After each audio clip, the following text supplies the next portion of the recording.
Noli cedere cognoscere. Não pare de estudar, não pare de conhecer, não desista do conhecimento.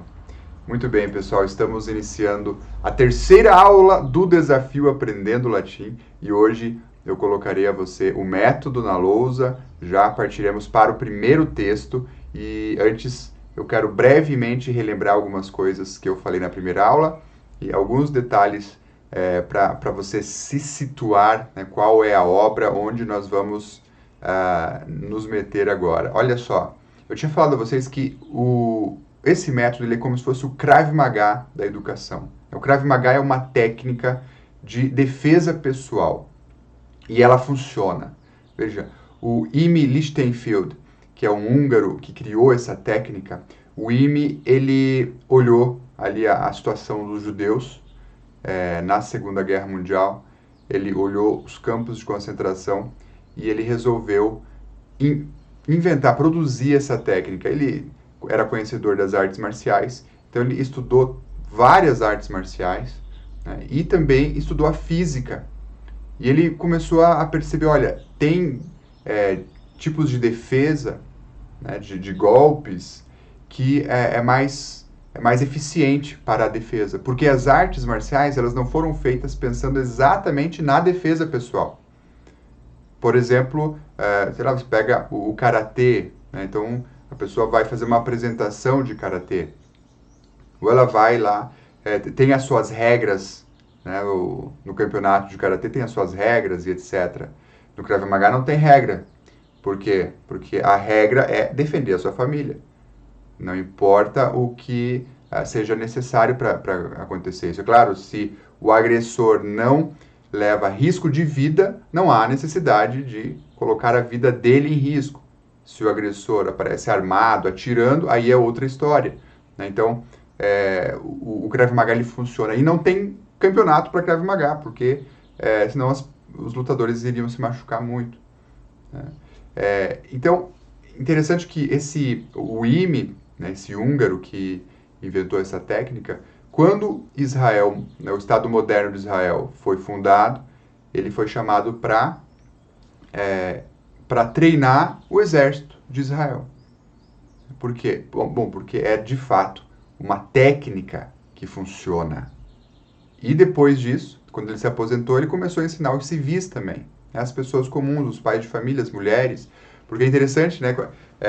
Quando eu fazia Krav Maga, estava na academia, tinham algumas mulheres que faziam, e ela foi pensada, essa técnica Krav Maga, ela foi pensada para que o mais fraco consiga sair da situação de confronto, mesmo quando pega alguém mais forte, né? Então, é bem interessante isso. E daí, fazendo um paralelo ao nosso método, veja, o método, ele começa de uma forma que não é bonita, igual você vê um campeonato de uma arte marcial, né? Todo aquele espetáculo. Não, o Krav Maga não é um espetáculo. Ele começa de modo feio até, né? Você tem que treinar golpes, técnicas, né? Não tem beleza nenhuma, mas são funcionais. Repito, eles funcionam. Aqui também nós iniciamos os nossos textos. Você vai pensar, bom, mas esses textos são muito simples, essas palavras se repetem demais, né?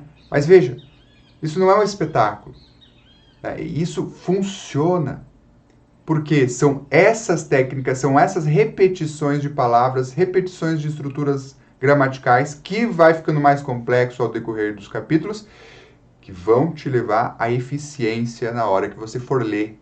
Assim como o cara do Krav Maga vai ter eficiência na hora que ele precisar usar aquela técnica, né? Aí sim ele vai ter sucesso, né?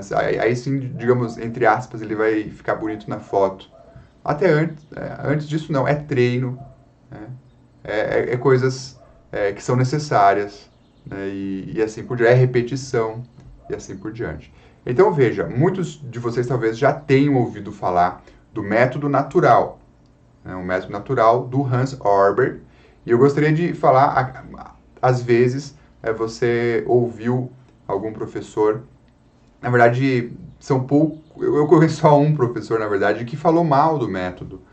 E assim, eu acho que não foi de má intenção, mas de fato a pessoa não sabia o método, não conhecia o método a fundo, olhou esses primeiros capítulos. Foi isso que aconteceu. A pessoa olhou os primeiros capítulos e pensou, não, está de sacanagem, isso aqui é muito feio, né? É tipo o Krav Maga ali, você olha a técnica ali, o treinamento dele, você está de brincadeira. Né? Vamos direto fazer o Muay Thai, né? Ver a galera ali já com a luva, né? E tudo aquilo. Não. Quando você estuda de fato e você percebe o que tem depois, bom, aí você entende, meus caros. Aí você entende que você compreende a ler, você compreende a gramática, você compreende a poesia. Né? Não por osmose. Tipo assim, o negócio é muito fácil, pronto, já aprendi. Não, vai ter que treinar. Vai ter que fazer. Agora, o que vem depois dos primeiros capítulos? Bom, você vai conhecer a história de Roma através de textos que o Hans Orberg escreveu. E ele pega as principais palavras que estão nos textos clássicos, na poesia clássica, para inserir aqui. Então aqui não tem nada em vão, né? Não tem nada em vão. E depois que você for para o segundo livro, o Roma Eterna, aqui você já vai ter vários autores, textos originais, tá? Textos originais da literatura clássica latina, né? Então veja, o método, meus caros, o método ele é excelente. O Hans Orberg demorou muito tempo para escrever o primeiro livro, né, o Língua Latina per se illustrata Família Romana, e esse livro, antes de ser publicado, passou pelas mãos de vários professores que deram a sua contribuição, né, que deram sugestões, fizeram correções. Então não há erros aqui no latim desse livro. Não há erros. Como há em outros livros. Né? É comum você ter alguns erros nos livros de latim. Assim, qualquer livro que você aparecer aí, didático em latim, você acha erro. Esse aqui não, você não tem erro, porque ele demorou muito para ser lançado. Tá? Tiveram muito cuidado com esse lançamento. E toda a gramática está aqui, já no primeiro livro. Já no primeiro livro. O segundo é apenas uma continuação natural das coisas que já vai pegar aí autores como Cícero, olha só, o maior orador de todos os tempos, Cícero, está aqui. Ovídio, Horácio, está aqui. Então, quer dizer, e vários outros. Né? E depois disso, lógico, tem outros livros ainda do Hans Orberg, né, que ele organizou com textos clássicos já vindo nessa linha. Quer dizer, você começa ali no basicão, essa coisa feia de os 3 primeiros capítulos ali repetem muitas palavras e tal, mas você entende, você vai entendendo a coisa.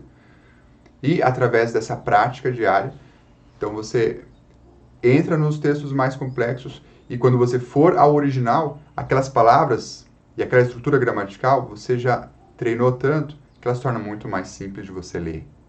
Então, nós estamos falando desse método que é o Krav Maga da educação, meus caros. E, claro, você tem acesso também, além disso, na plataforma, você tem acesso aos outros conteúdos que eu disponibilizo lá. As orações, os hinos, algum canto gregoriano, vídeo sobre pronúncia, evangelho em latim, enfim, meus caros, está tudo disponível, né? Então, não apenas o Hans Orberg, mas nós temos aí uma gama aí de conteúdo para você aproveitar, certo? Então eu já vou colocar aí na lousa o nosso primeiro texto. E o nosso primeiro texto, antes mostrar a vocês aqui essa versão desse livro. Deixa eu ver se eu consigo diminuir aqui o meu tamanho. Então veja só, eu tenho este livro, tenho mais uma versão aqui em casa. Língua Latina per se illustrata, Família Romana. Por que língua latina per se illustrata? Quer dizer, explicada por si mesma, explicada por si própria. Porque nós iniciamos já a leitura em latim. Então, esse livro, ele ensina qualquer pessoa do mundo, falante de qualquer língua, ele só está em latim. Per se illustrata, língua latina. Só está em latim. E isso também é muito impressionante. Você não precisa pensar toda hora no português. Você já vai direto para a palavra original. Aqui a imagem do cão. Veja que é cave canem aqui embaixo, né? Cave canem, cuidado com o cão. Essa imagem do cão é muito típica das vilas romanas. O cão ficava ali na porta e na porteira, digamos, das vilas para ajudar na segurança das vilas. Então temos aqui língua latina, per se illustrata, família romana, primeira parte. Deixa eu arrumar aqui a tela para vocês. E aqui os capítulos. Nós temos 35 capítulos, tá? 35 capítulos, veja. Ele fala sobre vários temas, meus caros. Né? Vários temas. Ele vai ensinando a nós ali toda a cultura existente em Roma Antiga. E ele começa com o Imperium Romanum. Tá? Imperium Romanum. Deixa eu falar um pouco sobre esse capítulo aqui. Que eu já falei sobre esse capítulo nas primeiras aulas que eu dei anteriormente. Mas é muito interessante porque aqui você já tem um capítulo mais complexo, né? Uma leitura bem mais interessante, mais divertida. E ele mostra a história do Médius, que é um escravo que roubou algumas moedas do Dominus, né, o patrão, e teve que fugir. Foi para Roma, esse Médius foi para Roma, pegou a sua namorada e fugiu de navio, fugiu de barco. No meio do caminho veio a tempestade, uma tempestade fulminante, e o pessoal começa a fazer as orações para os deuses, né, os deuses pagãos. E a mulher do Médius já era cristã. Então aqui ele narra um momento em que o cristianismo já estava acontecendo em pequena escala, porque ninguém conhecia ainda. Ela começou a fazer a sua oração a Cristo, e as outras pessoas que estavam no barco olhou para ela e, não, você está maluca. Né? Quem é esse? Dominus? Dominus Jesus Christus? Você está doida. E ela não, ela continuou a rezar, Domine, Jesus Cristo, salva-me. E no meio disso tudo, o Médius, né, que era o namorado dela, falou, não, a gente tem que rezar para Júpiter, a gente tem que rezar para Netuno, etc. E ela começa a explicar para ele o porquê rezar para o Cristo, porque aquele era o verdadeiro Deus. Né? Aquele ia ouvir a voz e ia acalmar de fato a tempestade. E ele vai percebendo que, olha, esse Deus aí que ela está falando parece que é verdadeiro mesmo. Né? A tempestade se acalma através da oração dela. Então é bem interessante você ver esse choque cultural, né, da Roma pagã recebendo os cristãos. Então você percebe que, veja, esse livro, de fato, ele trata sobre vários temas, vários aspectos, e isso é muito edificante, Aqui, o mapa da Europa Antiga, as principais histórias se dão aqui ao redor de Roma, na região do Lácio, tá? Então essas são as terras itálicas, e no primeiro capítulo ele vai falar sobre as regiões. Ele vai situar você, o Hans Orberg vai situar você aonde a história está se passando. Quer dizer, a história está se passando aqui, no Lácio, né, e nós temos Roma, a cidade mais importante, que fica na Itália. A Itália fica na Europa. Nós temos a Gália, nós temos as ilhas, Córcega, Sardínia, tá? Nós temos mais aqui, ó, a Ásia, aqui mais no meio a Grécia, a África embaixo, aqui está o Egito. Então ele vai situar você, né, onde estão essas histórias e de uma forma bem simples. Olha só, então, Imperium Romanum. Estamos no capítulo 1. E aqui ele sempre deixa uma imagem antes do capítulo relacionada ao texto. Essas 3 palavras são importantes para nós começarmos. Veja, ínsula, que é uma ilha, aqui então a imagem da ilha, ínsula, oppidum, que é a imagem da cidade, oppidum, cidade, e fluvius, fluvius, rio, tá? Fluvius, lembra a palavra fluvial? Ínsula, lembra a palavra península? Quer dizer, algo parecido com uma ilha, né? Península. E essas 3 palavras, veja que a terminação delas é diferente. A ínsula termina com A, tem a terminação, a desinência A. Oppidum tem a desinência, a terminação e fluvius tem a desinência us. Porque nós temos aqui os 3 gêneros. Em latim nós temos 3 gêneros gramaticais. Então, fluvius, masculino, termina com us. Ínsula, feminino, termina com A. E oppidum, neutro, termina com A maior parte das palavras que terminam com A, dos substantivos, são palavras do gênero feminino, tá? Algumas serão do masculino, mas são muito poucas. Por exemplo, nauta, navegante, ou poeta, né, o poeta.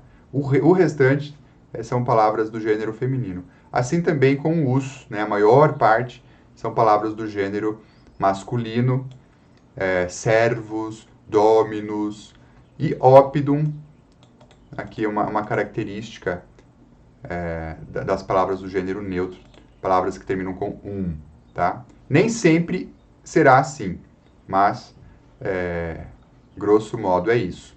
E o Imperium Romanum, no primeiro parágrafo, o Hans vai pegar especialmente as palavras que terminam com A, tá?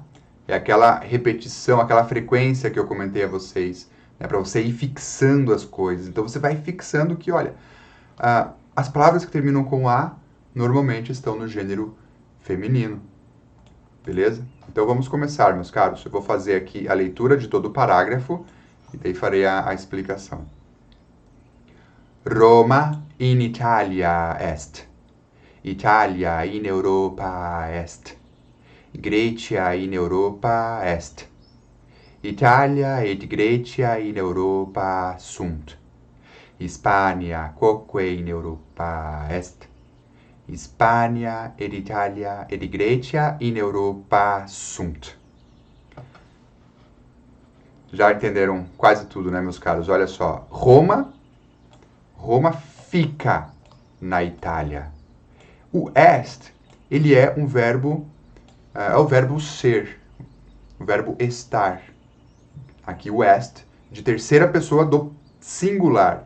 Então, est, ele é, ou ele está, ela é, ela está, ou ela existe, ou ele fica.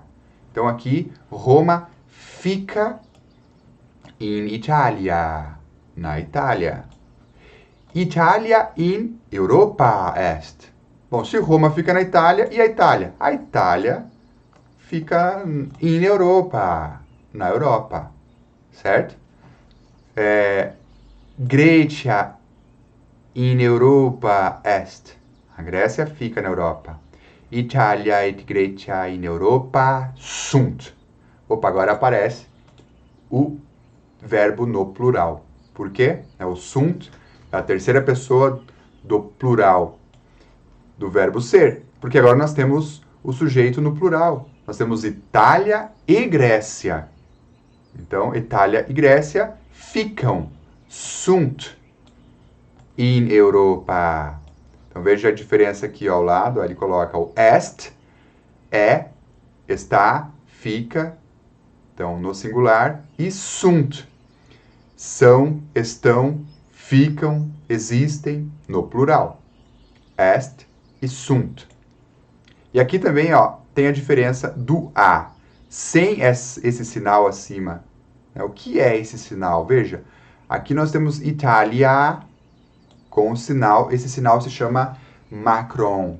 O que é o macron? Ele informa você que essa vogal deve ser pronunciada de modo um pouco mais prolongado, tá?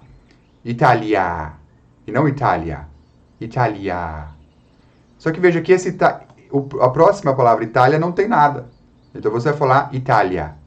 Mas por que isso, professor? Bom, eu não vou falar sobre os casos agora, tá?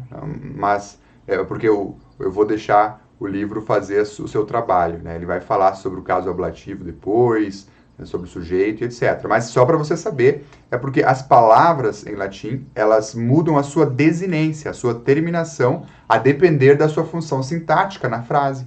Então, aqui, Itália, ela é um sujeito. Portanto, ela está escrito normalmente aqui, Itália. Aqui, ela está com uma função uma função adverbial, de lugar, né? Roma está em um local, em um lugar, na Itália. Então, essa função sintática aqui de Itália pede esse macron, Italia. Então, sempre quando você ouvir in, e aqui é uma preposição que pede também que a palavra que vem acompanhada esteja cumprindo essa função sintática. Então, quando você percebe que tem um in e a palavra tem a última vogal prolongada, você já relaciona isso a um advérbio de lugar, né? Pelo menos aqui nesse nosso contexto, tá? Então, Roma in Italia est. Então, veja que agora Itália in Europa est. Agora é a Europa que cumpre essa função e por isso que ela tem o macron aqui. Grecia in Europa est. A Grécia fica na Europa. Italia et Grecia in Europa sunt. Hispania quoque in Europa est. Então, a Espanha, quoque, também, quoque, fica na Europa. Hispania et Galia, aliás, Hispania et Italia et Grecia in Europa sunt. A Espanha, a Itália e a Grécia ficam na Europa.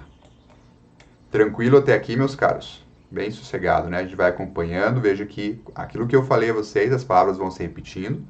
E cada vez, a cada linha, a cada parágrafo, novas palavras chegam a nós. Veja que só nesse primeiro capítulo nós vamos aprender 1000 palavras. Tá? Você vai decorar 1000 palavras, só no primeiro capítulo. É ótimo, é excelente isso. Então, agora vamos para o segundo capítulo, aliás, segundo parágrafo, e já vai aparecer algumas outras palavras aqui para nós. Quanto à pronúncia, eu falarei sobre a pronúncia daqui a pouco, tá? Antes eu vou fazer aqui a leitura e você já vai percebendo que tem muitas coisas parecidas com o português, né? Alguns detalhes apenas, tá? Então, bem tranquilo essa parte aí. Egyptus in Europa non est. Então, aqui aparece a negativa. O Egito na Europa não fica. Egyptus in Africa est. Então, o Egito fica na África. Gallia non in Africa est. Gallia est in Europa. A Gália não fica na África. A Gália fica na Europa. Syria non est in Europa, sed in Ásia. A Síria não fica na Europa, sed, mas. Sed in Ásia. Arábia quoque in Ásia est. Lembra do quoque? Também. Então, a Arábia também fica na Ásia. Síria et Arábia in Ásia sunt. A Síria e a Arábia ficam na Ásia. Germania non in Ásia, sed in Europa est. Então, a Alemanha não na Ásia, mas na Europa fica. Britannia quoque in Europa est. A Bretanha quoque também fica na Europa. Germania et Britannia sunt in Europa. Então, a Alemanha, a Bretanha ficam na Europa. Perceba essa repetição, né, que ele faz aqui no primeiro capítulo para você decorar. Então, ó, a palavra também, quoque, né, veja, ela vai se repetindo, ó, quoque, também, também, também. Agora tem uma partícula nova aqui. Est Gallia in Europa. Veja, aqui nós temos o est, tá vendo aqui, ó, o est, que é o verbo da terceira pessoa do singular, né? Est. E a partícula ne, ela se gruda, ela se une ao est, tá? Estne. Por que ela se gruda? Porque em frases interrogativas usa-se a partícula ne na primeira palavra da frase, para mostrar que é uma frase interrogativa. Então, Estne Gallia in Europa? A Gália fica na Europa? Gallia in Europa est. A Gália fica na Europa. Mais uma frase interrogativa, ó. Apareceu ne grudado aqui com est. Estne Roma in Gallia? Roma fica na Gália? Roma in Gallia non est. Ubi est Roma? Agora aparece o nosso pronome interrogativo. Ubi, onde? Onde fica Roma? Ubi est Roma? Roma est in Italia. Roma fica na Itália. Ubi est Italia? Itália in Europa est. Onde fica a Itália? Itália fica na Europa. Ubi sunt. Agora ele usa no plural o verbo. Onde ficam a Gália e a Espanha? Gallia et Spania in Europa sunt. A Gália e a Espanha ficam na Europa. Então, aqui ele deu, né, o ubi, pronome interrogativo, deu também essa partícula ne. E agora nós vamos para o terceiro, aliás, o quarto já. O quarto parágrafo, em que ele continua fazendo algumas interrogações, algumas perguntas. Est Nilus in Europa? Então, o Nilo fica na Europa? Nilus in Europa non est. O Nilo não fica na Europa. Ubi est Nilus? Onde fica o Nilo? Nilus in Africa est. O Nilo fica na África. Renus, ubi est? O Reno fica onde? Renus est in Germania. O Reno fica na Espanha, aliás, na Alemanha. Nilus fluvius est. Lembra do fluvius? Rio. O Nilo fica... Aliás, o Nilo é um rio. Agora aqui, ele está usando o est, né, esse verbo de ligação, o verbo ser, o verbo de ligação. O é. O Nilo é um rio. Tá? Então aqui já entra no predicativo. Né? O fluvius, quer dizer, fluvius está caracterizando o Nilo. Tá? O Nilo aqui é um sujeito. O Nilo é o quê? O Nilo é um rio. Nilus fluvius est. Então, como o fluvius está caracterizando o Nilo, a terminação é parecida, é igual, tá? Mas não por conta da terminação, por conta da função sintática. Né? Você vai entender melhor isso mais para frente. Mas se aqui o Nilus está, por exemplo, no singular, obviamente, o fluvius, que é o rio, tem que estar no singular. Então, aqui o Nilus está no masculino, então, fluvius no masculino. Renus fluvius est. O Reno é um rio. Tá falando dos rios. Nilus et Renus fluvi sunt. O Nilo e o Reno são rios. Agora, o rio foi para o plural. Não é como o nosso português, que nós colocamos um S para falar sobre o plural. Né?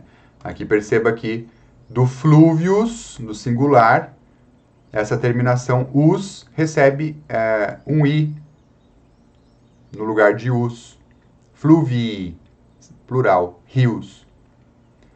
O Nilo e o Reno são rios. Danuvius quoque fluvius est. Danúvio também é um rio. Renus et Danuvius sunt fluvi in Germania. Então, o Reno e o Danúvio são rios na Alemanha. Ou são rios da Alemanha, né? A gente pode traduzir de uma outra forma. Tiberis fluvius in Italia est. Então, o Tibre é um rio na Itália. É um rio que fica na Itália. Veja que aqui, então, a gente trabalhou o primeiro parágrafo com as palavras que terminam em A. Depois, as palavras terminam em us. Na verdade, ele usa Egyptus, né? Aqui. Aqui, a partir do quarto parágrafo, ele usa somente o us, quase. São as palavras que estão mais no gênero masculino.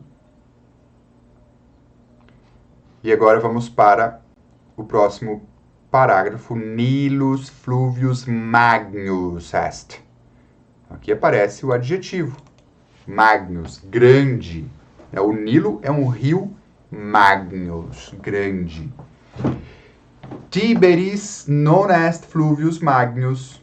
O Tibre não é um rio grande. Tiberis fluvius parvus est. Então, o Tibre é um rio pequeno, parvus. Veja que aqui ao lado, ele sempre vai dando as dicas aqui, parvus é o contrário, né, de magnus. Parvus, pequeno, magnus, grande. Aqui ele vai deixando as dicas, Nilus fluvius est, singular. Nilo é um rio. Nilus et Renus fluvi sunt, plural. Então, a diferença de fluvius para fluvii. Fluvius magnus, rio grande, ou fluvius parvus, rio pequeno. E no plural, fluvi magni, rios grandes, ou fluvi parvi, rios pequenos. Veja que o adjetivo também muda, né? No singular, us, no plural, i. Então, nós temos lá, Renus non est fluvius parvus, sed fluvius magnus, Nilus et Renus non fluvii parvi, sed fluvi magni sunt. O Nilo e o Reno não são pequenos, mas grandes rios. Danuvius quoque fluvius magnus est. O Danúvio também é um rio grande. Corsica insula est. Bom, olha só, meus caros. O capítulo, ele tem mais alguns parágrafos, mais 4 parágrafos, tá? E depois nós temos mais uma parte aqui sobre letras e números e exercícios, né? Sobre a gramática, ele dá uma parte sobre gramática, a gramática que apareceu no capítulo, né? Ele falou sobre singular e plural, tá? Ele dá aqui os exemplos sobre o plural e o singular. E depois a atividade, pensum a. O que é essa atividade? Veja, Nilus fluvi, e daí tem um tracinho. Você precisa completar a terminação do fluvi. Bom, se eu estou falando do rio, Nilo é o rio, Nilo é um rio, Então, fluvi tem que ter a mesma terminação do Nilus. Nilus fluvius est. Nilus et Rhenus fluvi sunt. Aqui muda, né? Aqui já não é fluus que você vai completar no fluvi, porque o sujeito está no plural. O Nilo e o Reno são rios. Então, fluvi sunt. Tá? E assim por diante. Agora, o que é interessante você fazer aqui? É interessante o seguinte. Você fala, você lê sem escrever. Né? Você completa apenas com a voz aqui o que está faltando. Tá? Nilus fluvius est. Nilus et Rhenus fluvi sunt. Creta insula est. Creta et Rhodus insulae sunt. Tá? Eu quero que você faça essa atividade aqui até essa parte, ó. Apenas os 2 parágrafos do exercício. Tá? Apenas 2 parágrafos do exercício. As nossas aulas na plataforma, elas duram em média 20 minutos. Às vezes um pouco mais, um pouco menos, mas 20 minutos. Por quê?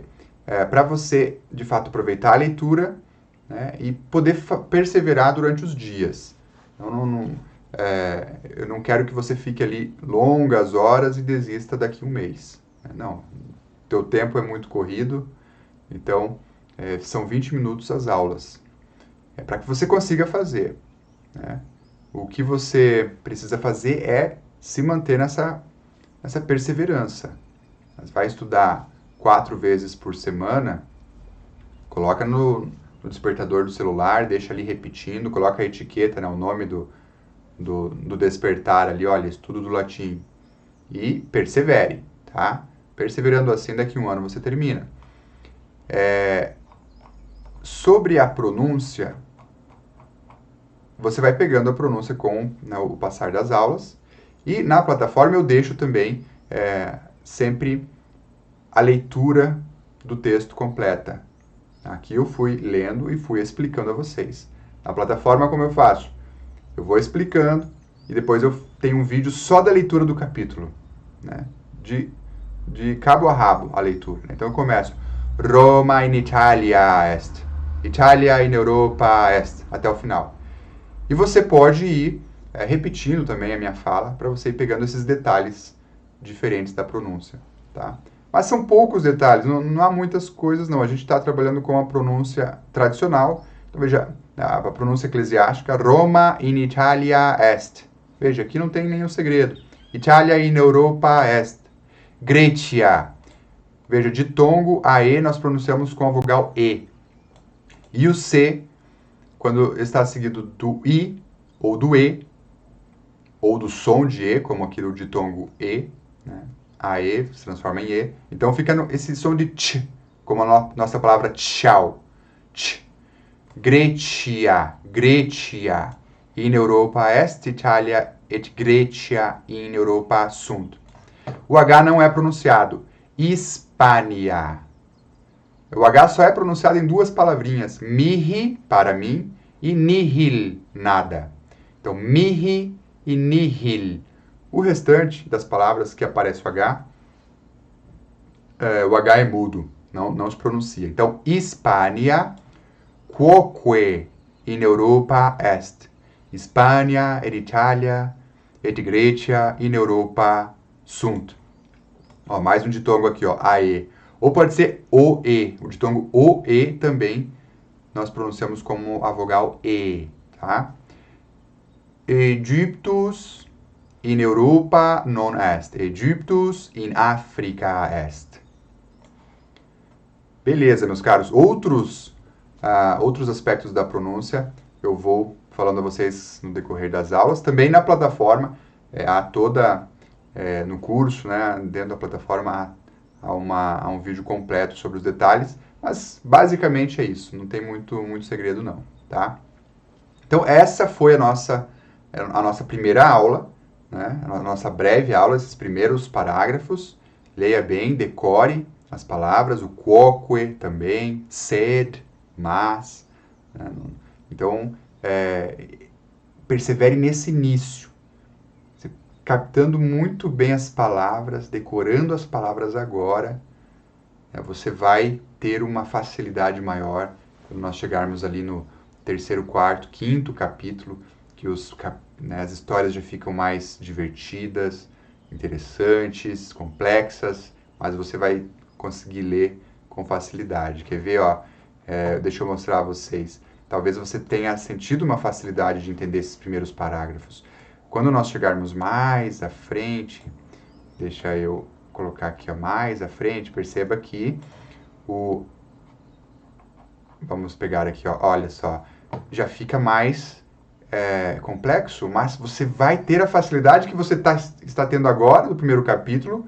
Quando você chegar aqui no capítulo do Teseu, Sete Minotauros e o Minotauro, você vai ter a mesma facilidade, né, que você terá nesse primeiro capítulo aqui, por conta da sua perseverança e insistência agora no início. Syra postquam facta marci narravit, abirevut, sed quintus noli inquit merlinquere teic manere volo narra mihi aliquam fabula. Então, veja, aqui já não há uma repetição, né, tão grande das palavras. Aqui, de fato, já é um texto bem desenvolvido e fluente, tá? Então é isso, meus caros. Fique atento, né? Fiquem atentos aí ao nosso grupo do Telegram, ao Instagram também. Peço a você compartilhe, né? Compartilhe essa aula, marca eu lá no Instagram e nós nos vemos aí. Ainda temos coisas para falar nesse desafio. Nós temos a nossa super live, que será nesse domingo, com o professor doutor, e daqui a pouco você confere lá no Instagram também quem será o nosso convidado de domingo, tá certo? Então, muito bem, fiquem todos com Deus e até breve.